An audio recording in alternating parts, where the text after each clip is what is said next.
بہت عرصہ پہلے کی بات ہے۔ ایک بادشاہ تھا۔ اس کی ایک خوبصورت اور اکلوتی بیٹی تھی۔ اپنی خوبصورتی اور دولت مندی کی وجہ سے وہ بہت مغرور اور گستاخ ہو گئی تھی۔ جب بھی اس کے لیے کہیں سے شادی کا پیغام آتا تو وہ اسے ٹھکرا دیتی اور اس کا خوب مذاق اڑاتی۔ ایک دن بادشاہ نے ایک بہت بڑی دعوت کی اور اس میں شادی کرنے والے تمام امیدواروں کو بلایا۔ سب لوگ اپنے اپنے مرتبہ کے لحاظ سے کرسیوں پر بیٹھ گئے۔ شہزادی اس دعوت میں اپنی کنیزوں کے ساتھ بڑے مغرورانہ انداز میں آئی۔ وہ جس امیدوار کے پاس سے گزرتی اس کو بڑی حقارت سے دیکھتی۔ جب وہ ایک شہزادے کے پاس پہنچی جو بہت موٹا تھا تو اس نے اپنی کنیزوں سے ہنستے ہوئے کہا، یہ تو گول ٹب ہے۔ دوسرے امیدوار کو دیکھ کر اس نے کہا، کیسا کھمبے کی طرح لگتا ہے۔ ایک شہزادوں میں بہت موٹا لگا تو اس نے کہا، ذرا چھوٹو موٹو کو تو دیکھو۔ ایک نواب بہت گورا تھا۔ شہزادی نے اسے سفید چوہا کہا۔ ایک امیر کا رنگ سرخ تھا۔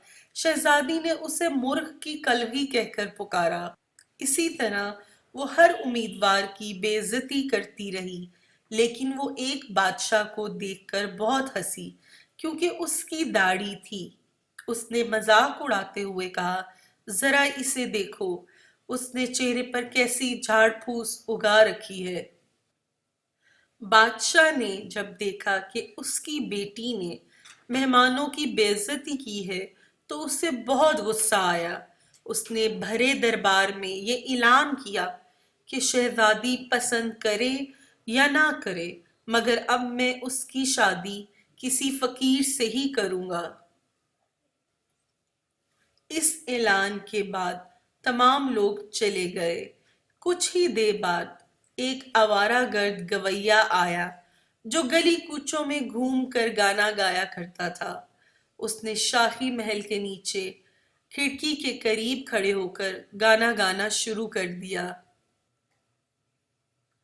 بادشاہ نے اس کی آواز سنی تو ایک خادم کو حکم دیا کہ اس فقیر کو اندر بلا لاؤ۔ خادم پھٹے پرانے کپڑے والے فقیر کو لے آیا۔ اس فقیر گویے نے بادشاہ اور شہزادی کے سامنے بہت ہی اچھا گانا گایا اور بادشاہ سے انعام مانگا۔ بادشاہ نے کہا، تم نے بہت اچھا گانا سنایا ہے، میں تمہیں انعام میں اپنی بیٹی کی شادی تم سے کروں گا۔ جب شہزادی نے یہ سنا تو وہ بدحواس ہو گئی۔ وہ بہت روئی پیٹی مگر بادشاہ نے اس کی ایک نہ سنی۔ بادشاہ نے اسے ڈانٹتے ہوئے کہا، میں نے مہمانوں کے سامنے قسم کھائی تھی کہ میں تمہاری شادی کسی فقیر سے ہی کروں گا، سو اب میں وہ قسم پوری کر رہا ہوں۔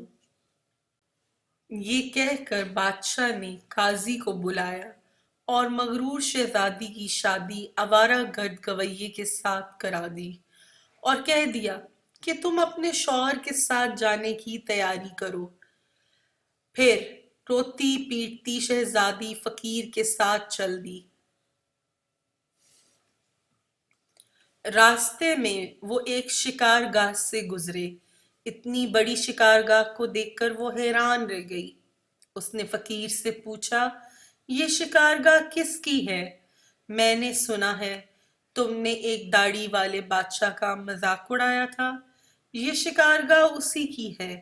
اگر تم اس سے شادی کر لیتی تو یہ تمہاری ملکیت ہو جاتی۔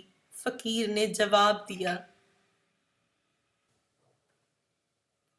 اس کے بعد وہ خوبصورت شہزادی باغوں میں پہنچی۔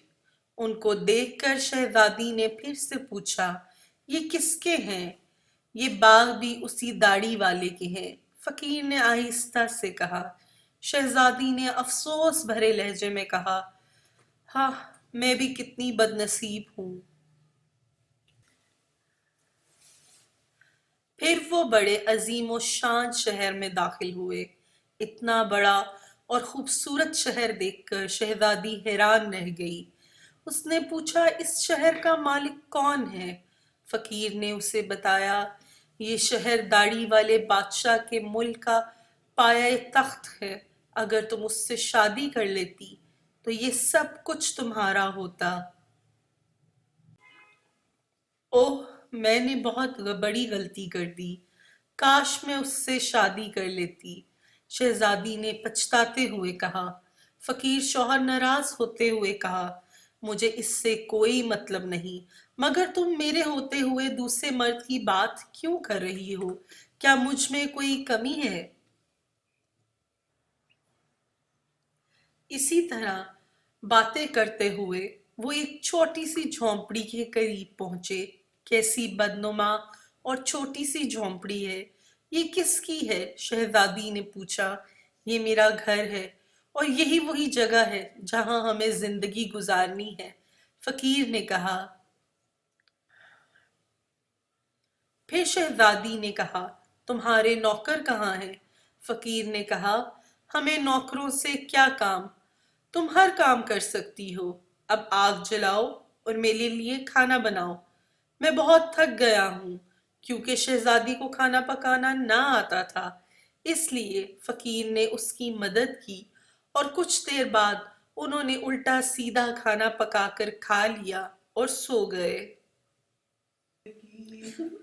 دوسری صبح فقیر نے اسے جگایا اور گھر صاف کرنے کو کہا اور دوسرے کام کرنے کو۔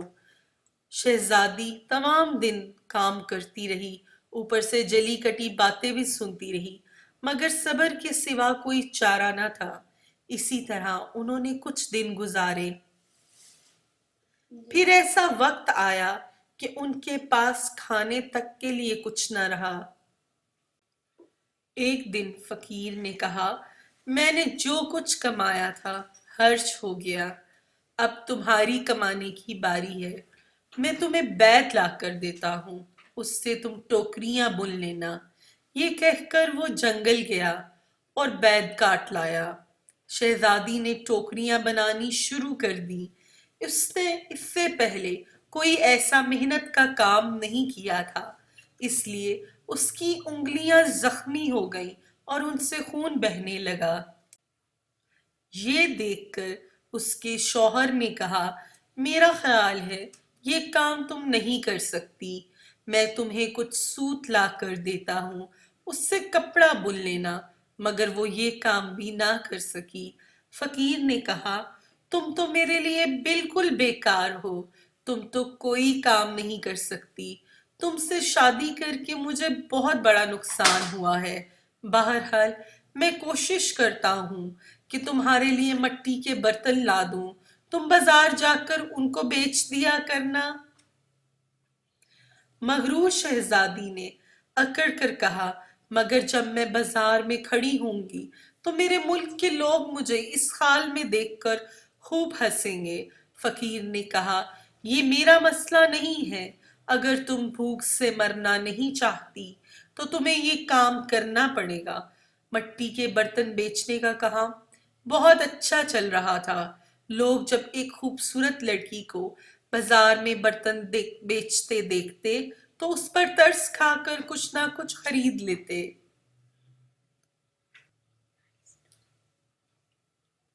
برتن بک گئے تو فقیر نے اور برتن لا کر دیے۔ اسی دوران ایک غسیل بدمزاج سپاہی وہاں سے گزرا۔ اس نے بازار کے بیچ میں برتن رکھے ہوئے دیکھے تو انہیں لات مار کر توڑ دیا اور کہا کہ آئندہ اس طرح راستے مت گھیرنا۔ شہزادی بہت پریشان ہوئی۔ اس نے سارا واقعہ گھر آ کر اپنے شوہر کو سنایا۔